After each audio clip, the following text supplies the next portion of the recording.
বিসমিল্লাহির রহমানির রহিম। এই গল্প শুনলে হয়তো আপনার চোখেও পানি চলে আসবে। অনেক বছর আগের কথা। তখনকার সময়টা ছিল অন্য রকম।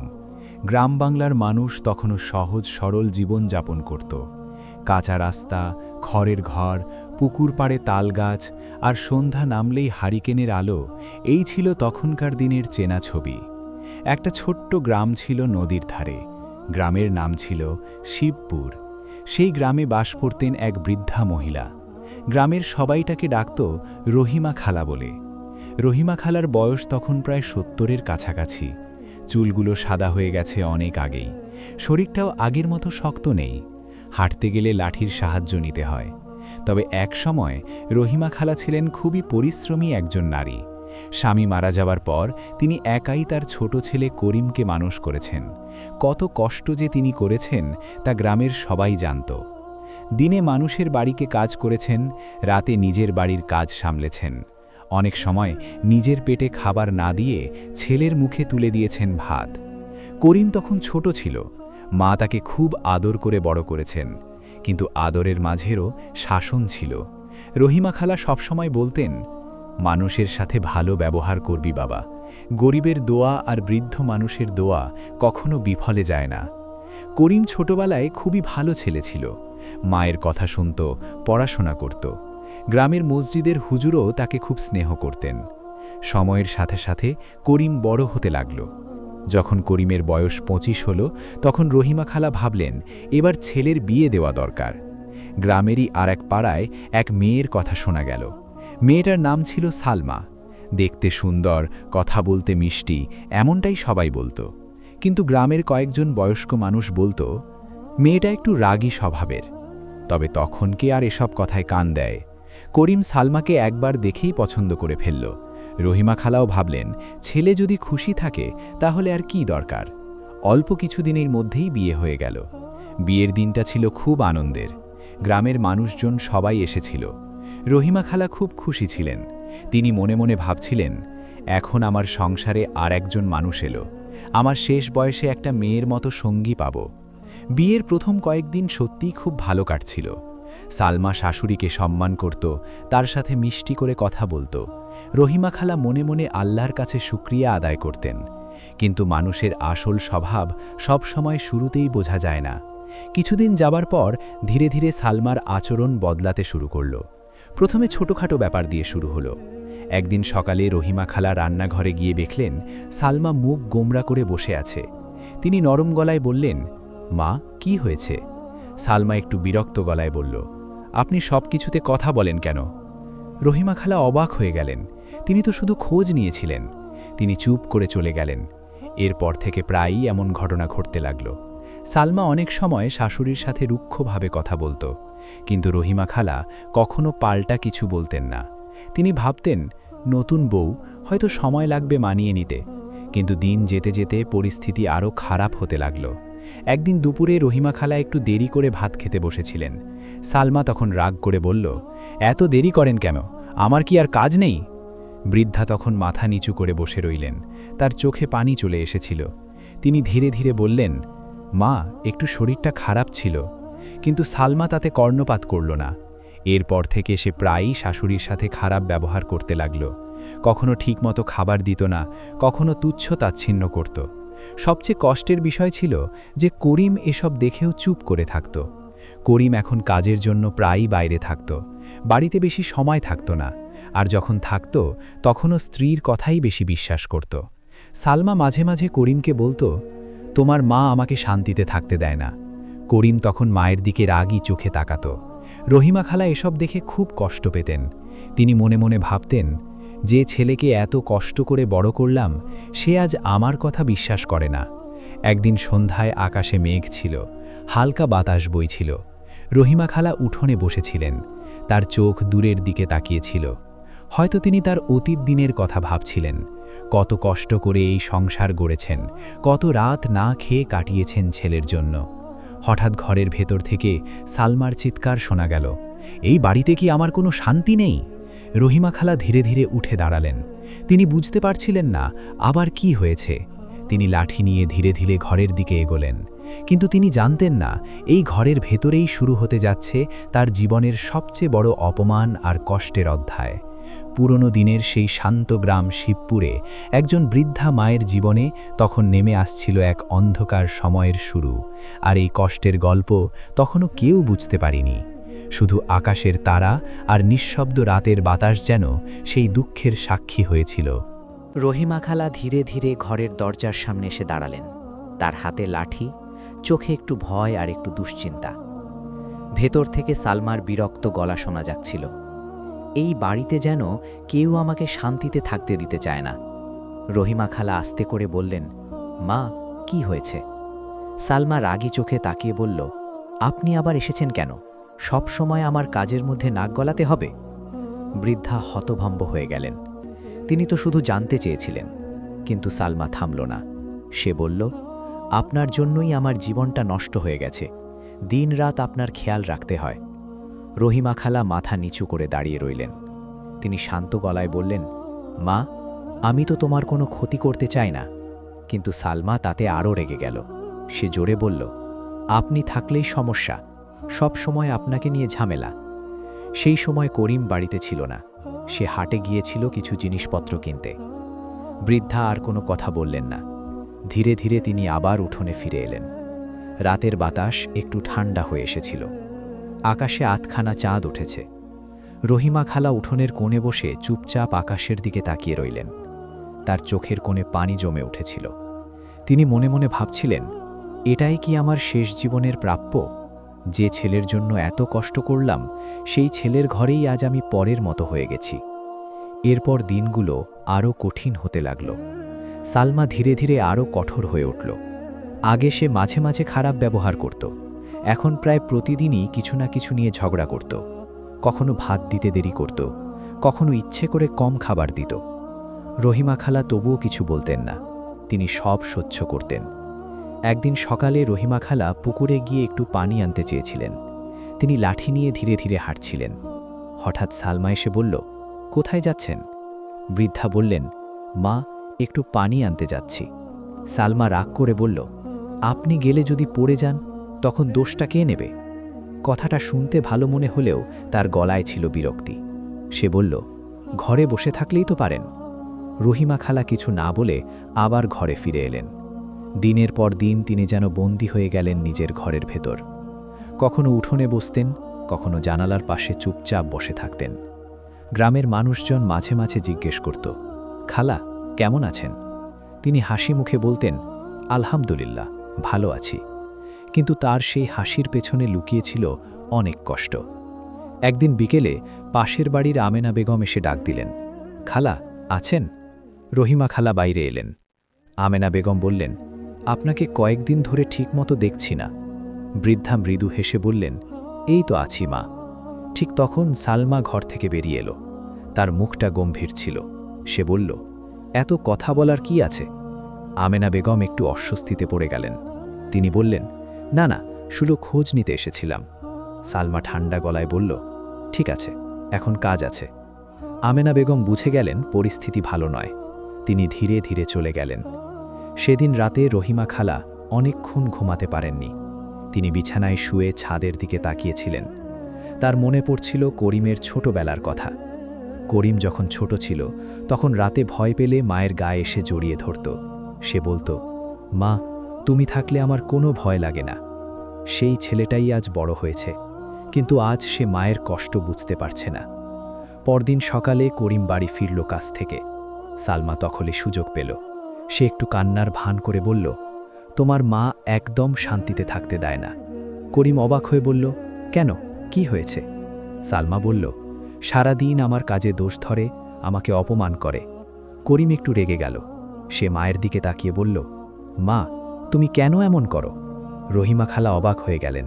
তিনি ধীরে ধীরে বললেন, বাবা, আমি তো কিছু বলিনি। কিন্তু সালমা সঙ্গে সঙ্গে বলল, দেখো, আবার মিথ্যে বলছে। করিম তখন চুপ করে গেল, কিন্তু তার মুখে অসন্তোষ স্পষ্ট ছিল। সেদিন রহিমা খালার মনে হল যেন কেউ তার বুকের ভেতরটা চেপে ধরেছে। তিনি বুঝতে পারলেন, এখন তার কথা কেউ বিশ্বাস করে না। এরপর থেকে সালমা আরও সাহসী হয়ে উঠল। সে জানত করিম তার পক্ষেই থাকবে। একদিন দুপুরে একটি ছোট ঘটনা ঘটল। রহিমা খালা ভুল করে একটা মাটির গ্লাস ফেলে ভেঙে ফেললেন। সালমা রেগে আগুন হয়ে গেল। সে চিৎকার করে বলল, আপনার জন্যই সব নষ্ট হয়। বৃদ্ধা ভয়ে কাঁপতে লাগলেন। তিনি বললেন, মা, ভুল হয়ে গেছে। কিন্তু সালমা থামল না। সে বলল, এই বাড়িতে শুধু ঝামেলা। তার সেই চিৎকার শুনে পাশের বাড়ির লোকজনও শুনতে পেল। ধীরে ধীরে গ্রামের মানুষের মধ্যে ফিসফাস শুরু হলো। কেউ বলতো, মনে হয় বাড়িতে কিছু সমস্যা আছে। কেউ আবার বলতো, বৃদ্ধা খালার অবস্থা ভালো না। কিন্তু কেউ সরাসরি কিছু বলতে সাহস পেত না, কারণ তখনকার সময় মানুষের ঘরের ব্যাপারে বেশি কথা বলা ভালো মনে করা হতো না। রাতের দিকে রহিমা খালা উঠোনে বসেছিলেন। হালকা বাতাস বইছিল, তার চোখে জল ছিল। তিনি আকাশের দিকে তাকিয়ে আস্তে করে বললেন, হে আল্লাহ, তুমি সব দেখছ। আমি শুধু এতটাই চাই, আমার ছেলেটা যেন একদিন সত্যটা বুঝতে পারে। কিন্তু তিনি তখনও জানতেন না, এই বাড়িতে তার কষ্টের দিনগুলো এখনও শেষ হয়নি, বরং সামনে অপেক্ষা করছিল আরও বড় অপমান, আরও বড় পরীক্ষা। আর সেই ঘটনার পর পুরো গ্রাম একদিন অবাক হয়ে যাবে। শিবপুর গ্রামের দিনগুলো আগের মতোই চলছিল। ভোর হলে মসজিদের আজান শোনা যেত, মানুষ মাঠে কাজে যেত, আর বিকেলের দিকে পুকুর পাড়ে গ্রামের লোকজন আড্ডা দিত। কিন্তু রহিমা খালার জীবনে তখন আর কোনো শান্তি ছিল না। দিন যত যাচ্ছিল, পুত্রবধূ সালমার আচরণ ততই কঠিন হয়ে উঠছিল। আগে সে শুধু রাগারাগি করত, এখন প্রায়ই অপমান করত। রহিমা খালা সব সহ্য করতেন, কারণ তিনি জানতেন বৃদ্ধ মানুষের আর কোথাও যাওয়ার জায়গা থাকে না। একদিন সকালে সালমা রান্নাঘরে ভাত রান্না করছিল।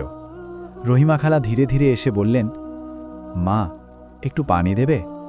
সালমা বিরক্ত হয়ে বলল, সব সময় কিছু না কিছু চাইতেই হবে। বৃদ্ধা চুপ করে দাঁড়িয়ে রইলেন।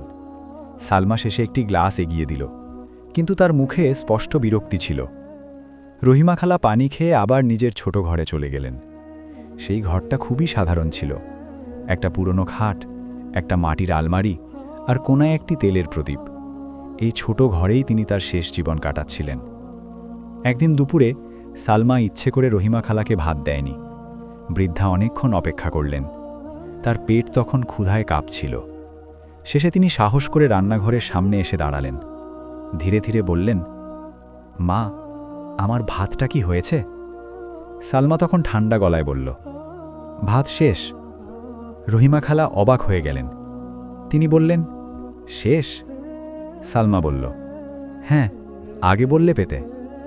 বৃদ্ধা আর কিছু বললেন না। তিনি চুপচাপ নিজের ঘরে ফিরে গেলেন। সেদিন তিনি না খেয়েই ঘুমিয়ে পড়লেন। রাতে তার চোখে ঘুম আসছিল না। ক্ষুধা আর কষ্টে তার বুকটা ভারী হয়ে উঠেছিল। তিনি মনে মনে ভাবছিলেন, মানুষের জীবনে কি এমন দিনও আসে? যে ঘরটা নিজের হাতে গড়ে তুলেছিলেন, সেই ঘরেই আজ তার জন্য এক মুঠো ভাত নেই। এরপর থেকে সালমা প্রায়ই তাকে না খাইয়ে রাখত। কখনো বলতো ভাত শেষ, কখনো বলতো পরে দেব, কিন্তু সেই পরে আর আসত না। ধীরে ধীরে রহিমা খালার শরীর আরও দুর্বল হয়ে পড়ল। তার হাঁটা আরও কষ্টকর হয়ে গেল। একদিন বিকেলে তিনি উঠোনে বসেছিলেন। পাশের বাড়ির আমেনা বেগম আবার এলেন। তিনি রহিমা খালাকে দেখে অবাক হয়ে গেলেন। খালা, আপনার শরীর এত শুকিয়ে গেছে কেন? রহিমা খালা হাসার চেষ্টা করলেন। তিনি বললেন, বয়স হয়েছে মা। কিন্তু আমেনা বেগম বুঝতে পারলেন কিছু একটা ঠিক নেই। ঠিক তখনই সালমা বাইরে এলো। সে একটু কড়া গলায় বলল, খুব কথা বলা হচ্ছে দেখছি। আমেনা বেগম তখন আর কিছু বললেন না। তিনি চুপচাপ চলে গেলেন। সেদিন সন্ধ্যায় আমেনা বেগম তার স্বামীকে বললেন, রহিমা খালার অবস্থা ভালো লাগছে না। মনে হয় ওনার ঠিকমতো যত্ন হচ্ছে না। ধীরে ধীরে গ্রামের কয়েকজন মানুষও বিষয়টা লক্ষ্য করতে লাগল। তারা দেখত রহিমা খালা আগের মতো আর হাঁটেন না। তার মুখে সবসময় ক্লান্তি। একদিন বড় একটা ঘটনা ঘটল। সেদিন করিম বাড়িতে ছিল। সালমা হঠাৎ চিৎকার করে উঠল। সে বলল, এই বাড়িতে আর থাকা যায় না। করিম দৌড়ে এলো। সে বলল, কি হয়েছে? সালমা বলল, তোমার মা আমার ঘরের জিনিস নষ্ট করেছে। করিম রেগে গেল। সে মায়ের দিকে তাকিয়ে বলল, মা, তুমি কেন এমন করো? রহিমা খালা অবাক হয়ে বললেন, বাবা, আমি কিছু করিনি। কিন্তু সালমা আবার বলল, মিথ্যে বলছে। করিম তখন রাগের মাথায় বলল, মা, তুমি যদি শান্তিতে থাকতে না পারো তাহলে আলাদা থাকো। এই কথাটা শুনে রহিমা খালার বুকটা কেঁপে উঠল। তিনি ধীরে ধীরে বসে পড়লেন। তার চোখ দিয়ে নীরবে পানি পড়ছিল। তিনি বললেন না কিছুই।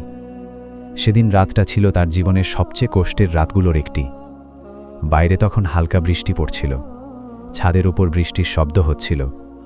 রহিমা খালা বিছানায় বসেছিলেন। তার মনে হচ্ছিল যেন এই পৃথিবীতে তিনি একেবারে একা। কিন্তু আল্লাহ সব কিছু দেখছিলেন, আর সেই গ্রামের মানুষও ধীরে ধীরে সত্যটা বুঝতে শুরু করছিল। একদিন সকালে আমেনা বেগম আরও 2 জন প্রতিবেশীকে নিয়ে রহিমা খালার খোঁজ নিতে এলেন। তারা যখন তাকে দেখলেন তখন সত্যিই অবাক হয়ে গেলেন। বৃদ্ধার অবস্থা খুবই দুর্বল। তারা বুঝতে পারলেন এই বাড়ির ভেতরে এমন কিছু ঘটছে যা বাইরে কেউ ঠিকমতো জানে না।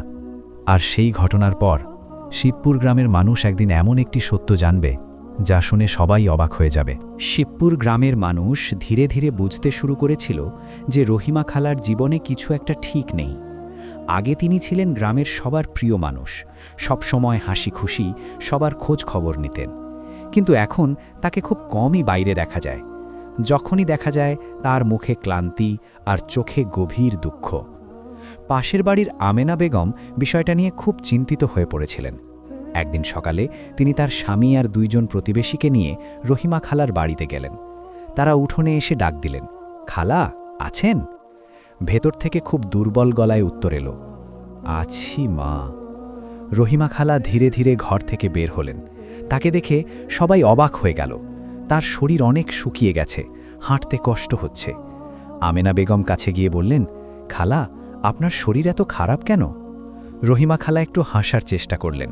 তিনি বললেন, বয়স হয়েছে মা। কিন্তু পাশেই দাঁড়িয়ে থাকা একজন বৃদ্ধ প্রতিবেশী বললেন, শুধু বয়সের জন্য এমন হয় না। ঠিক তখনই সালমা ঘর থেকে বেরিয়ে এলো। তার মুখে বিরক্তি। সে বলল, এত ভিড় কেন? আমেনা বেগম শান্ত গলায় বললেন, আমরা শুধু খোঁজ নিতে এসেছি। সালমা ঠান্ডা গলায় বলল, খোঁজ নেবার দরকার নেই। এই কথাটা শুনে সবাই একটু অস্বস্তিতে পড়ে গেল। তারা বুঝতে পারছিল পরিস্থিতি ভালো না। সেদিন তারা চলে গেলেও বিষয়টা তাদের মনে থেকে গেল। কিছুদিন পর একটা বড় ঘটনা ঘটল। সেদিন দুপুরে করিম কাজের জন্য বাইরে গিয়েছিল। বাড়িতে শুধু সালমা আর রহিমা খালা। রহিমা খালা খুব দুর্বল হয়ে পড়েছিলেন। তিনি রান্নাঘরের সামনে এসে ধীরে ধীরে বললেন, মা একটু ভাত দেবে? সালমা তখন রেগে বলল, দিন রাত শুধু খাওয়া খাওয়া। বৃদ্ধা চুপ করে দাঁড়িয়ে রইলেন। তিনি বললেন, সকাল থেকে কিছু খাইনি। কিন্তু সালমা রেগে গিয়ে বলল, না খেলে না খেয়ে থাকুন। এই সময় উঠোনের বাইরে দিয়ে যাচ্ছিলেন আমেনা বেগম। তিনি কথাগুলো শুনে থেমে গেলেন। তার মনে খুব কষ্ট লাগল। তিনি ভেতরে এসে বললেন, কি হয়েছে? রহিমা খালা কিছু বলতে পারছিলেন না, কিন্তু সবকিছু বুঝতে আর বেশি সময় লাগল না। আমেনা বেগম রাগ করে বললেন, একজন বৃদ্ধ মানুষকে এভাবে রাখা ঠিক না। সালমা তখন উল্টো রেগে গেল। সে বলল, এটা আমাদের বাড়ির ব্যাপার। কিন্তু সেই দিনই গ্রামের মানুষের ধৈর্য শেষ হয়ে গেল। সন্ধ্যায় কয়েকজন বয়স্ক মানুষ করিমকে ডেকে বললেন, তোমার সাথে একটু কথা আছে। করিম অবাক হয়ে গেল। তারা শান্তভাবে বললেন, তোমার মায়ের অবস্থা ভালো না। করিম বলল, কেন? তারা বললেন, তুমি কি দেখো না? করিম একটু চিন্তায় করে গেল। সেই রাতে সে বাড়িতে ফিরে মাকে ভালো করে লক্ষ্য করল। তিনি খুবই দুর্বল হয়ে গেছেন, চোখের নিচে কালি পড়েছে। করিমের বুকের ভেতর হঠাৎ একটা অদ্ভুত কষ্ট হলো। সে ধীরে ধীরে মায়ের পাশে বসে বলল, মা তোমার শরীর এত খারাপ কেন? রহিমা খালা ছেলের মুখের দিকে তাকালেন। তার চোখে পানি চলে এলো, কিন্তু তিনি কিছু বললেন না। তিনি শুধু বললেন, আমি ভালো আছি বাবা। কিন্তু এবার করিম বুঝতে পারল কিছু একটা লুকানো আছে। পরের দিন সে ইচ্ছে করে কাজে গেল না। সে বাড়িতেই থাকল। সারাদিন চুপচাপ সবকিছু লক্ষ্য করল। আর সেদিনই সে নিজের চোখে সত্যটা দেখে ফেলল। দুপুরে তার মা ভাত চাইতে এসেছিলেন। সালমা তখন রেগে তাকে অপমান করছিল। করিম সবকিছু দরজার আড়াল থেকে শুনছিল। তার মাথা যেন ঘুরে গেল। সে হঠাৎ বাইরে এসে দাঁড়াল। সালমা তাকে দেখে চুপ হয়ে গেল। করিম খুব শান্ত কিন্তু কষ্টভরা গলায় বলল, এটাই কি সত্যি? সালমা কিছু বলতে পারল না। করিম তখন মায়ের দিকে তাকালো। রহিমা খালা মাথা নিচু করে দাঁড়িয়েছিলেন, তার চোখে পানি। সেই মুহূর্তে করিমের মনে পড়ে গেল তার ছোটবেলার কথা। এই মানুষটাই তাকে এত কষ্ট করে বড় করেছেন, আর আজ সেই মানুষটাই তার বাড়িতে অপমানিত হচ্ছেন। করিমের চোখে পানি চলে এলো। সে মায়ের কাছে গিয়ে তার হাত ধরল। তার গলা কেঁপে উঠল। সে বলল, মা আমাকে মাফ করে দাও। রহিমা খালা অবাক হয়ে গেলেন। করিম বলল, আমি এতদিন সত্যটা বুঝতে পারিনি, আমি তোমার কথা বিশ্বাস করিনি। সেদিন করিম তার মায়ের সামনে কাঁদতে লাগল। গ্রামের কয়েকজন মানুষও তখন সেখানে এসে দাঁড়িয়েছিলেন। সবাই সবকিছু বুঝতে পারলেন। সালমা তখন লজ্জায় মাথা নিচু করে দাঁড়িয়েছিল। করিম তাকে বলল, একজন বৃদ্ধ মানুষকে এভাবে কষ্ট দেওয়া বড় অন্যায়। তারপর থেকে করিম তার মায়ের যত্ন নিতে শুরু করল। রহিমা খালার জন্য আলাদা করে খাবার, ওষুধ আর বিশ্রামের ব্যবস্থা করল। ধীরে ধীরে তার জীবন আবার একটু শান্ত হয়ে উঠল। গ্রামের মানুষও তাকে আগের মতোই সম্মান করতে লাগল। একদিন বিকেলে রহিমা খালা উঠোনে বসেছিলেন। আকাশে তখন সূর্য ডুবছিল, হালকা বাতাস বইছিল। করিম এসে তার পাশে বসল। রহিমা খালা ছেলের মাথায় হাত রেখে বললেন, বাবা, মানুষের জীবনে ভুল হয়, কিন্তু ভুল বুঝে ঠিক করে নেওয়াই সবচেয়ে বড় কথা। করিম চুপচাপ মায়ের কথা শুনছিল। সেদিন শিবপুর গ্রামের সেই ছোট উঠোনে এক বৃদ্ধ মায়ের চোখে আবার শান্তির আলো ফিরে এসেছিল। আর সেই গল্পটা গ্রামের মানুষ অনেক দিন ধরে মনে রেখেছিল। এই ছিল এক বৃদ্ধ মায়ের কষ্টের গল্প। আল্লাহ আমাদের সবাইকে মা বাবার সম্মান করার তৌফিক দিন। জাজাকাল্লাহ খাইরান।